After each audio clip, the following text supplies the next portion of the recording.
বুখারীর হাদিস 841 এবং মুসলিমের হাদিস 1205 নম্বর হাদিস, যে ইবনে আব্বাসের হাদিসে তাকবীর দ্বারা আল্লাহু আকবার উদ্দেশ্য না। মানে তাকবীর দ্বারা কি উদ্দেশ্য না? এটা হলো তাদের প্রথম যুক্তি। আল্লাহু আকবার উদ্দেশ্য না, বরং জিকির উদ্দেশ্য। তাকবীর দ্বারা কি উদ্দেশ্য? জিকির। এর প্রমাণ হলো ইবনে আব্বাস রাদিয়াল্লাহু আনহুমা নিজেই অন্য আরেক হাদিসে বলেছেন, আমি জিকিরের মাধ্যমে সালাম ফেরানো বুঝতে পারতাম। যেমন তিনি বলেছেন, আন্না রাফা সাউত বিযিকরি হিনা ইয়ানসরিফুন নাসু মিনাল মাকতুবা কানা আলা আহদিন নবী সাল্লাল্লাহু আলাইহি সাল্লাম ওয়া ক্বালা ইবনে আব্বাস কুনতু আ'লামু ইযান সরাফু বিযালিকা ইযা সামি'তুহু। নবী সাল্লাল্লাহু আলাইহি সাল্লামের যুগে মুসল্লিগণ ফরজ সালাত যখন শেষ করতেন তখন উচ্চ স্বরে জিকির করতেন। মানে এই তাকবীরের অর্থ তারা কি করেছেন? জিকির।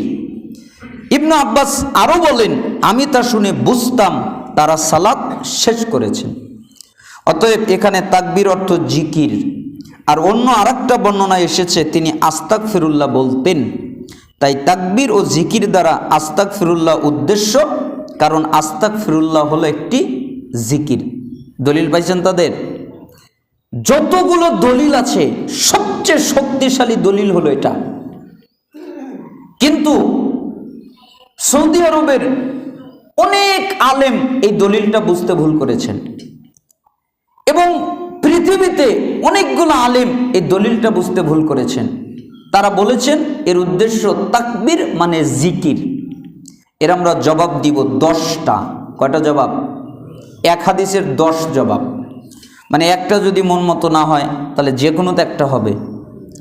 প্রথম জবাব, অনেক মুহাদ্দিস তাকবীর দ্বারা আল্লাহু আকবার বুঝেছেন, যেমনটি উপরে আমরা 7 জন মুহাদ্দিস এবং ইমাম ইবনে রজব রাহিমাহুল্লাহর উদ্ধৃতি উল্লেখ করেছি।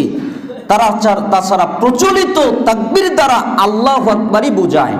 আর প্রচলিত অর্থ ছাড়া ভিন্ন অর্থ তখন নেওয়া যাবে যখন প্রচলিত অর্থ পাওয়া যায় না, অথচ এখানে এমন কিছু নাই যার কারণে প্রচলিত অর্থ নেওয়া সম্ভব নয়। তাকবীর দ্বারা কি বোঝেন আপনারা? নাকি আস্তাগফিরুল্লাহ বোঝেন? প্রচলিত অর্থ যেটা মুহাদ্দিসিনে কেরাম নিয়েছেন, যে তাসবিহ সুবহানাল্লাহ, তাহমিদ আলহামদুলিল্লাহ, তাকবীর আল্লাহু আকবার, তাই তো? অথবা লা ইলাহা ইল্লাল্লাহ, এগুলোই তো বোঝেন। এই জন্য প্রথম জবাব হলো প্রচলিত যেই অর্থ, পরিচিত যেই অর্থ, ওই অর্থ নিতে হবে। যে অর্থ প্রচলিত না, যে অর্থ পরিচিত না, ওই অর্থ নেওয়ার সুযোগ নাই, তাহলে মানুষ বিভ্রান্ত হবে। দ্বিতীয় জবাব, আহলুস সুন্নাহ ওয়াল জামাআতের মূলনীতি হচ্ছে নুসুস মানে স্পষ্ট দলিলের শব্দকে বাহ্যিক অর্থে গ্রহণ করতে হবে। মানে বাহ্যিক যে অর্থটা দেয় ওটাই নিতে হবে। বাহ্যিক অর্থ ছাড়া ভিন্ন কোনো অর্থ গ্রহণ করা আহলুস সুন্নাহ ওয়াল জামাতের নীতি নয়। এজন্যই তো আশআরী, মাতুরিদি এবং অন্যান্য কালামপন্থী ফেরকাগুলোকে আমরা বিভ্রান্ত বলি। কেন? কারণ তারা সিফাতের শব্দগুলোর বাহ্যিক অর্থ নেয় না, তারা তাদের ইচ্ছা মতো অর্থ করে। তারা যেই অর্থটা প্রচলিত না ওই অর্থটা তাবিল করে নেয়, যেইটা বাহ্যিক অর্থ ওইটা তারা নেয় না।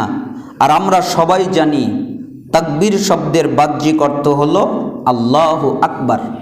তাই এখানে কোনো রকম শরীফ ছাড়া মানে বাহ্যিক অর্থ গ্রহণ না করা মানে আহলুস সুন্নাহ ওয়াল জামাআতের মূলনীতির খিলাফ। একটা ফিকহি মূলনীতি হলো লা ইবরাতা বিদালালাতি ফি মুকাবালাতি তাসরিহ। স্পষ্ট দলিলের দালালাতের কোনো গ্রহণযোগ্যতা নাই। মানে স্পষ্ট দলিল থাকতে অস্পষ্ট অর্থ নেওয়ার কোনো গ্রহণযোগ্যতা নাই। আর তাকবীর শব্দের হাকিকি, শারঈ, উরফি আর আকলি সব দিক থেকে অর্থ হলো আল্লাহু আকবার। যারা এমন হাকিকি, শরঈ, উরফি, আকলি শব্দকে ভিন্ন অর্থে নিয়ে যাচ্ছেন, তারা কোনো গ্রহণযোগ্য কারণ ছাড়াই নিচ্ছেন, যা গ্রহণযোগ্য নয়। তৃতীয় জবাব, যেই হাদিসে জিকিরের কথা এসেছে ওই হাদিসটা হলো মুজমাল, অর্থাৎ স্পষ্টভাবে বলা হয় নাই কোন জিকির করতেন। ইবনে আব্বাসের হাদিসে কি স্পষ্ট বুঝেছেন যে কোন জিকির করতেন? তাকবীরের অর্থ করেছেন জিকির, কিন্তু এই হাদিসটা হলো মুজমাল, মানে স্পষ্টভাবে বলা হয় নাই কোন জিকির করতেন। আর যে হাদিসে তাকবীরের কথা এসেছে তা প্রথম হাদিসের মুফাসসার, অর্থাৎ বলে দেওয়া হয়েছে, ওখানে বলেই দেওয়া হয়েছে তাকবীর আল্লাহু আকবারের কথা। তা প্রথম হাদিসের মুফাসসার অর্থাৎ বলে দেওয়া হয়েছে আল্লাহু আকবার বলার মাধ্যমে জিকির করতেন। আর এটা ফিকহের সর্বজন সমস্ত ফকিহদের ইজমা যে মুজমাল এবং মুফাসসারের মাঝে কোনো বিরোধ থাকে না, বরং যেই নাস মুজমাল নাসের তাফসির করে সে মুফাসসার নাস গ্রহণ করতে হয়, কারণ এর মাধ্যমে একসাথে দুই দলিলের উপরে আমল হয়ে যায়। তাই এখানে আল্লাহু আকবারের হাদিসকে গ্রহণ করতে হবে, তাহলে উভয় দলিলের উপর আমল হবে। যারা আল্লাহু আকবার বলে তারা কি আস্তাগফিরুল্লাহ বলে না? কিন্তু যারা আস্তাগফিরুল্লাহ বলে তারা কি আল্লাহু আকবার বলে? বলে না। তাহলে একটা দলিল নিয়ে আরেকটা দলিলকে গায়েব করে দেওয়া হচ্ছে। চতুর্থ জবাব, যেই হাদিসে জিকিরের কথা এসেছে তা আম বা ব্যাপক অর্থবোধক হাদিস। এই জিকিরের মাঝে যে কোনো জিকির প্রবেশ করতে পারে। আর যেই হাদিসে তাকবীরের কথা এসেছে সেই হাদিস জিকির শব্দকে এভাবে খাস বা নির্দিষ্ট করে দিয়েছে যে জিকির বলতে আল্লাহু আকবার বলা। আর সমস্ত উলামাদের মূলনীতি হচ্ছে আম এবং খাসের মাঝে কোনো বিরোধ থাকে না, বরং আম নাসকে যেই নাস করে দেয় সে খাস নাস গ্রহণ করতে হয়, মানে এর মাধ্যমে একসাথে দুই দলিলের উপরে আমল করতে হয়, দুই দলিলের উপরে আমল হয়ে যায়। তাই এখানে আল্লাহু আকবারের হাদিসকে গ্রহণ করতে হবে। পঞ্চম জবাব, তাকবীর শব্দের অর্থ যদি জিকির আস্তাগফিরুল্লাহ নেওয়া হয় তাহলে তা জিকির ও ইস্তেগফারের তাগিদ হচ্ছে, তখন তাকবীরের কোনো অর্থ থাকে না।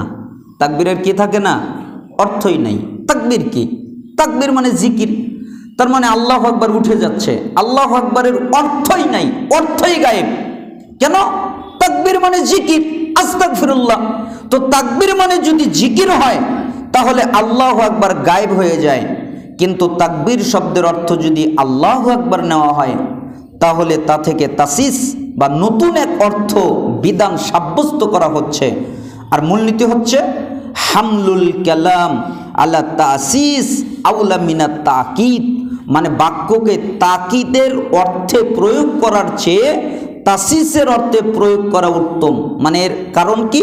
এর কারণ হচ্ছে তাকিদ অর্থ গ্রহণ করলে ওই শব্দ থেকে তেমন কোনো উপকার পাওয়া যায় না, অথচ তাসিস অর্থ গ্রহণ করলে তা থেকে নতুন একটা বিধান এবং অর্থ পাওয়া যায়।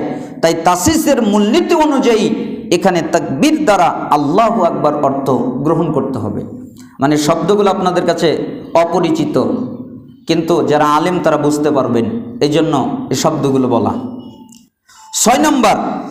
6 নম্বরের জবাব দুইভাবে, যে জিকির শব্দ দ্বারা আস্তাগফিরুল্লাহ নেওয়া থেকে আল্লাহু আকবার নেওয়া বেশি যুক্তিযুক্ত। এর কারণ হলো দুইটি। একটা হচ্ছে বর্ণনাকারী ইবনু আব্বাস মুজমাল বা আম জিকিরকে অন্য বর্ণনায় তাফসির বা খাস করে বলে দিয়েছেন যে জিকির দ্বারা আল্লাহু আকবার উদ্দেশ্য। আর মূলনীতি হচ্ছে স্বয়ং বর্ণনাকারী যদি কোনো হাদিসের তাফসির করে দেয় তাহলে তার তাফসির অন্য যে কারো তাফসিরের উপরে প্রাধান্য পাবে। অতএব এখানে অন্য বর্ণনার আস্তাগফিরুল্লাহর উপর আল্লাহু আকবার তাফসির প্রাধান্য পাবে। কেন? ইবনে আব্বাস রাদিয়াল্লাহু আনহু নিজেই আরেক জায়গায় ব্যাখ্যা করে দিয়েছেন যে তাকবীর মানে আল্লাহু আকবার। না আপনারা তাকবীর বলতে কি বোঝেন? আল্লাহু আকবার বোঝেন না জিকির বোঝেন? প্রচলিত অর্থ কি বোঝেন? যদি বলা হয় তাকবীর, তাকবীর কি বলবেন? আস্তাগফিরুল্লাহ বলবেন? তাহলে ওই হাদিসে ওই অর্থ সঠিক নয়। জিকির শব্দটি যদিও ব্যাপক অর্থবোধক, কিন্তু সবচেয়ে উত্তম জিকির সেটাই যেটা কেবল আল্লাহর বরত্ব ও গুণকীর্তন বর্ণনা করা হয়। এ কারণে হাদিসে বলা হয়েছে উত্তম জিকির হচ্ছে লা ইলাহা ইল্লাল্লাহ, কারণ এখানে আল্লাহর বরত্ব ঘোষণা করা হচ্ছে। আর আস্তাগফিরুল্লাহ এর তুলনায় আল্লাহু আকবার বলা বেশি উত্তম।